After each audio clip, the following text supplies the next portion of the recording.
Today's first video for you is firstly, an Amhara Prosperity Party leader has appeared in some interviews. He's leveling serious allegations against Prosperity Party. How valid are his objections? How valid are his questions? He says he's the only one standing for Amharas now. Where was he a few months ago? Secondly, viewers, we have a new story from Sudan, Ethiopia border. On Sudan side of the border, there are refugee camps of Tigrayans, but we have pictures from one camp. The camp has been destroyed, devastated because of recent rains. Thirdly, viewers, we know that an operation against Oromo Liberation Army is underway in Oromia region.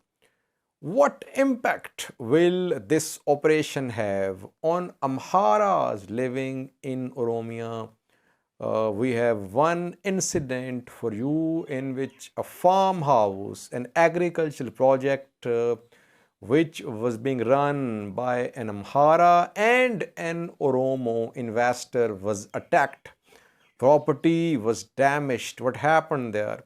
And lastly, Oromo Liberation Army backed news sources have shared some pictures of government soldiers who have joined OLA, and they have shared some weapons. They have shown some weapons which are imported from abroad, which were bought by Ethiopian government, but now the weapons are in the hands of Oromo Liberation Army. Firstly, viewers, Yohannes Buayalew is a Prosperity Party leader. We are hearing statements from him. He is appearing in interviews. He is leveling some allegations against Prosperity Party, Amhara Prosperity Party. He could not be elected as the member of party's executive committee a few days ago when party held its general assembly in Addis Ababa, in which PM Abiy was elected as chairman of the party. And we saw that Musa Eden and Damake Mekonnen were elected as deputy chairman of the party. But Yohannes could not be elected. Gadhu under Gacho could not be elected as well during that party election, controversial party election held a few days ago. Now, which questions are being raised by Yohannes Buayalew? Firstly, he says that non-Amharas are being appointed to lead Amhara Prosperity Party. It should not happen. Only Amharas should lead the party. In key positions, non-Amharas are being appointed. And secondly, he says that there were serious irregularities during party elections. Party General Assembly held a few days ago in which he could not be elected as the member of party's executive committee. He says, if something happens to me, the battle will go on. So he is implying that he is under threat, that his life is in danger. Where was he a few months ago before this party's General Assembly in which he could not be re-elected? Where was he before that? Why is he suddenly speaking for Amharas? Just because he could not be elected as Central Committee member? That seems to be the case, I think. Gadhu under Gacho is silent, but Yohannes is speaking almost on daily basis. He is leveling serious allegations against Amhara Prosperity Party. What will he do? Will he abandon the party? Will he join a new party? Will he make peace with the party? That remains to be seen. Another case of splits in Amhara region. Amhara political elite is splitting. One section is supporting Ethiopian government PM Abiy. Other section has been sidelined, like Gadhu under Gacho, Yohannes Buayalew, and they don't know how to move forward now. If they remain part of PP, they'll have no significance. If they leave the party, then they'll become irrelevant too. So they are unsure about the political future. Secondly, viewers, we have a new story from Ethiopia-Sudan border.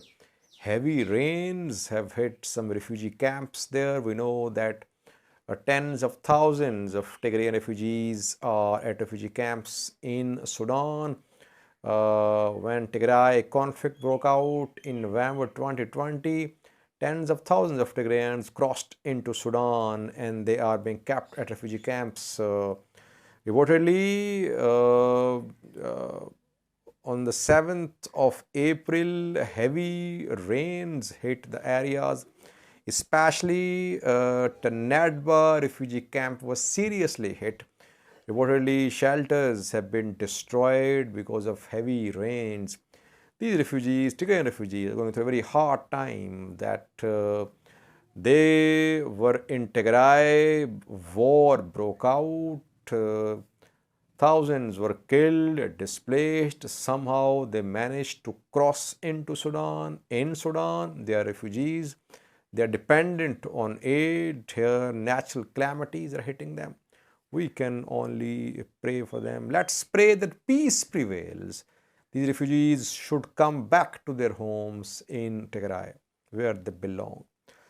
Thirdly, viewers, we know that a major military operation against Oromo Liberation Army is underway. It is having its impact on Amhara residents of the Oromia region as well.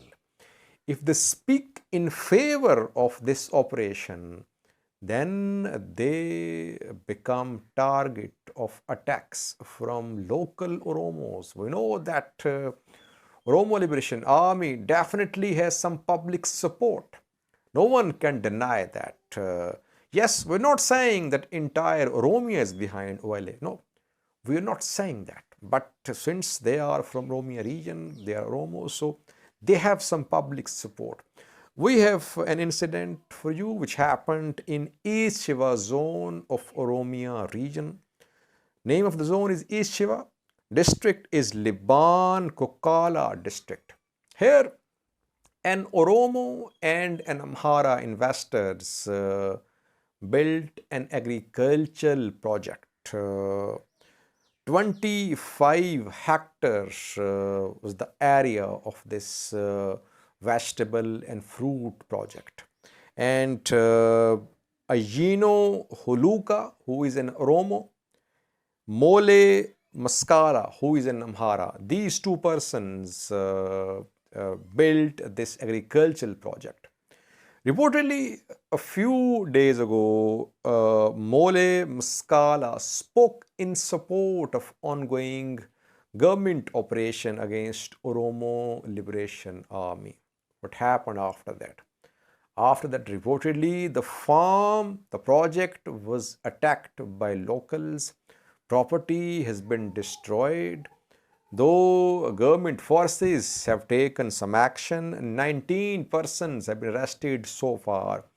They're in the custody of government forces. This incident shows that Amhara residents of Oromia have become more vulnerable.